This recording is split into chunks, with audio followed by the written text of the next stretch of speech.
ठठे जी साहिली पट्टी मां चूंडियल एमपीए हाजी अली हसन ज़रदारी जे ख़ुसूसी कोशिशुनि खां पोइ रोलड़े में पयल कोस्टल हाईवे मनसूबे जो कम तेज़ी सां शुरू थी वियो आहे। साहिली शहर मीरपुर साकरो भरिसां बुहारा भरिसां रहियल कोस्टल हाईवे मनसूबे जो कम तेज़ी सां शुरू कयो वियो, जेको केटी बंदर ताईं पहुचंदो। गुज़िरियल सिंध हुकूमत पारां मंज़ूरी बाद ताज़ो 36 करोड़ रुपयनि जी लागत सां टेंडर जारी थियण खां पोइ सामूंडी तबाहकारियुनि खे रोकण समेत साहिली इलाइक़नि खे रोड रस्तनि जी सहूलियत फ़राहम करण लाइ भंबोर खां केटी बंदर ऐं अली बंदर ताईं रिथियल मेगा मनसूबे कोस्टल हाईवे जो रुकियल कम तेज़ी सां शुरू कयो वियो। एमपीए हाजी अली हसन ज़रदारी चयो त तेज़ी सां शुरू करायल कोस्टल हाईवे जो मक़सदु सामूंडी चाड़ तोड़े समुंड जे वधण करे डेल्टाई ख़िते ऐं सामूंडी ॻोठनि खे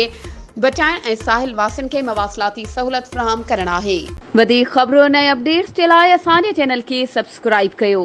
ऐं हा, बेल आइकन खे प्रेस करणु न विसारिजो त जीअं असांजी हर नई अचण वारी वीडियो तव्हां ताईं पहुची सघे।